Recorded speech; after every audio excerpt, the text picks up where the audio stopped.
Night 1. You awaken in the dark of the forest, surrounded by trees on all sides. Shadows and mist linger between them. Night is gonna fall soon, and you get the feeling that you might not be alone in this forest. You can't see anything beyond the trees, but it's like you feel eyes watching you. And those eyes are hungry. How did you get here? What lingers beyond? Luckily, there's a workbench nearby with an axe lying against it. Pretty convenient, seeing as you're surrounded by trees. It makes sense to start chopping and gather up tinder. Once enough trees fall and you gather up the wood, you build a campfire in the middle of the clearing. And suddenly the world seems to grow around you. Maybe it's not so bad after all. And that's when you hear them. Faint voices out in the forest beyond. They sound like kids, panicking, in distress, calling for help. You look around and you spot a wooden notice board covered in cobwebs. Pinned on the old rotten wood are posters of 4 missing children. It's not quite dark yet, so you decide to be a hero and look for the kids. It'll haunt you forever if you don't. You wander beyond the safe light of your campground and you see that there must have been people in this forest once. Public bathrooms, other campgrounds, devoid of life, wishing wells, and other buildings that you can make out through the mist. But you're not here to sightsee, you need to find those kids. You take a few steps and you hear a low growl. Slowly, you turn around. A vicious gray wolf is charging toward you. The best course of action is to turn tail and run back to the safety of your base. You'll venture out again when you have better supplies. But little do you know, the wolf isn't even close to the most dangerous thing out there. Nights 2 to 10. Over the next few days and nights, you feel the hunger, the fear, and the sense of truly being lost begin to set in. During the daylight hours, you venture out into the woods to cut down more trees, using the wood to upgrade your workbench and start building other rudimentary items. You make a compass to get a better sense of your location. You make a sundial too, so the night can't sneak up on you again. You know that there are things lurking out there in the dark. Occasionally, you'll feel your hunger getting to you, so you hunt rabbits and you cook their meat on the campfire.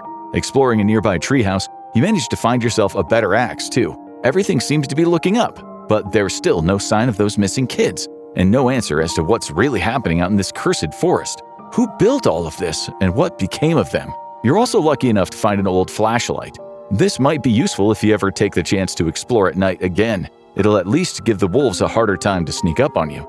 Some nights you hear the sounds of crying children, so eerily close. Flashlight in hand, you decide to leave the warmth and safety of your camp and brave the dark to carry on searching. After running away from a few more hungry wolves, you come upon a large abandoned house, illuminated in the beam of your flashlight. All of its windows are boarded up. It doesn't look like it's been inhabited in years. And then you see movement around the building. Not wolves, but people.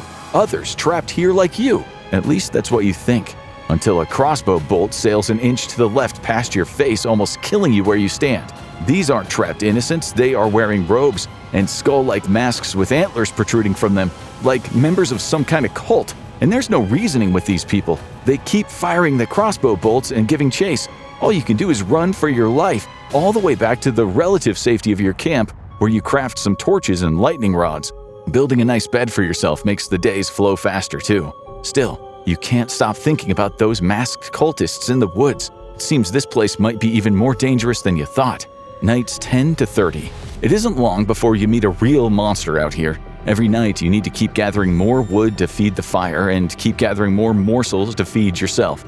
But you're not the only one out here looking for a meal. You sense a dark presence somewhere around you. You turn to see a pair of huge glowing eyes in the darkness, floating about 10 feet up in the air. You know that this is the thing you felt stalking you. This cervine monstrosity twisted into a vaguely humanoid shape, its slack jaws dripping drool. The deer, one of the most powerful and dangerous monsters in these forests. In a blind panic, you run back to your camp as the abomination shambles a few feet behind you, closer and closer until you can feel its hot breath on your neck. But just as all hope seems to be lost, you are bathed in the warm glow of your campfire. The deer shrieks and retreats back into the dark. So, the light hurts it. That's good to know. That being said, the deer still isn't the only thing you need to worry about. Every few days, the cultists, those psychopaths in the masks with the antlers, stage a little attack on your camp. Now you've encountered the deer, and you understand what these people are worshipping. Were they like you once? People trapped here who just decided to take the path of least resistance and start worshipping the beast that consumed them in some vain hope for mercy. Whatever their reasons, they're dangerous. You barely survive the first couple of raids and end the night picking crossbow bolts out of your body and applying healing salves. The deer won't come in the near future, but the cultists can get you anywhere. But you're not a sitting duck. After gathering more supplies from the forest in the following days, you decide that it's time to fight back. At your crafting bench, you create a series of bear traps to place discreetly around your camp. Sure, you've become skilled at wielding your axe, but while exploring the misty forests, you find a little something that'll make your life a lot easier: a revolver with a handful of bullets. Those cultists will never know what hit them. The next time they try to raid your camp, you're ready. You hear a scream of pain as one of the masked crossbowmen steps into one of your bear traps, and before they can regroup, you aim your revolver and you start firing into the crowd.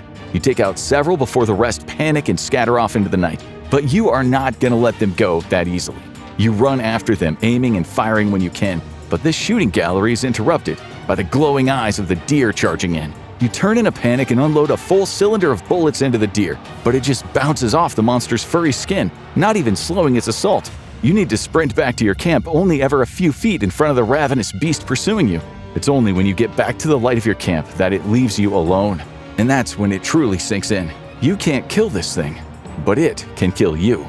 Nights 30 to 60. Knowing that you can't kill horrors like the deer, and unsure of whether there are any others out there like it, you decide that your best bet is to fortify your base. It is the only option if you want to survive the rest of the 99 accursed nights. You start gathering up saplings from around the forest, avoiding the hungry wolves, and you bring them back to your base to plant around the perimeter. As the days pass, these trees grow up, forming a wall around your base piece by piece that should at least hold off the legion of cultists from raiding every few nights. During the days, with a revolver in hand, you prowl around hunting wolves and rabbits for their meat and pelts. Why the pelts? Well, because every few days, your one human ally in these woods, a trader, comes by. In exchange for the pelts that you've collected, he'll give you the goods that he's brought in. Everything from food and supplies to better weapons. Things are actually getting pretty comfy around here, but something is still bothering you. You still hear the screams and the cries of the children at night. And you know that you can't just leave them out here at the mercy of the hungry monsters and the insane cultists. You need to save them, or nobody will. With supplies to keep your hunger in check, you venture out in search of nearby wolf caves, where you figure the children are being kept. But it's not just the wolves that you need to worry about. To your surprise and horror, you encounter aggressive aliens, wielding directed energy weapons and deadly laser swords. They zero in on you, trying to make you their extraterrestrial prey. You duck and dodge around their deadly projectiles and manage to fire back with your revolver, sending them back to alien hell. Not long after, you find a cave and you need to fight your way through every wolf inside. But after gunning down a legion of glowing-eyed wolves, taking damage along the way, you find a terrified child cowering in the darkness. You tell them to come with you. They don't need to be afraid anymore. There are monsters out there, but you can keep them safe.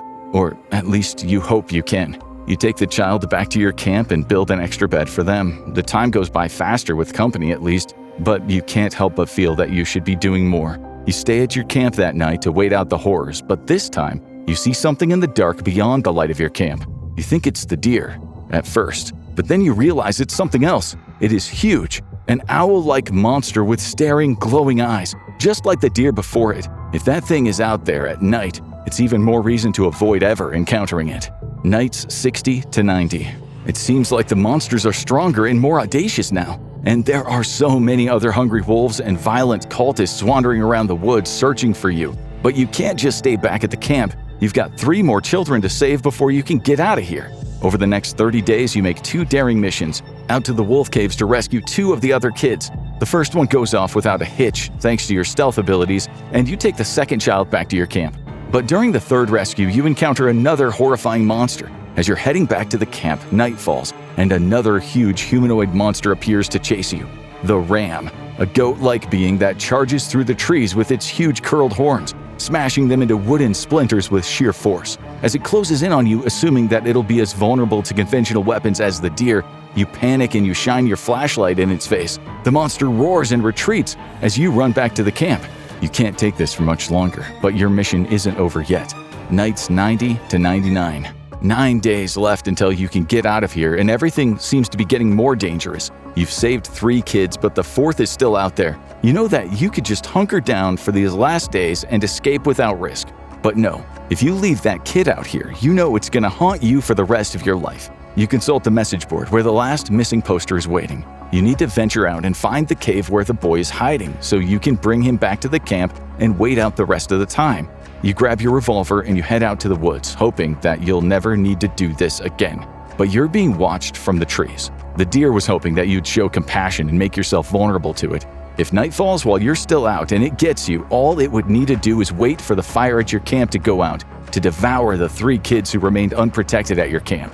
On the way to the cave, you're ambushed by a huge contingent of monstrous cultists, all ready to rip you to shreds. Thankfully, you're prepared and well-armed. You manage to fight them off, but you're not keeping your eyes on the time. Night is ticking ever closer. By the time you reach the cave, you battle the wolves and rescue the child, it's already nightfall.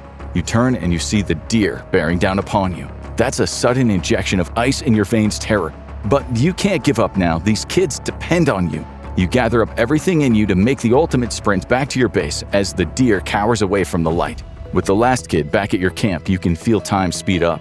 You build extra beds, extra structures, and wait by the perimeter with a gun for any cultists foolhardy enough to approach you.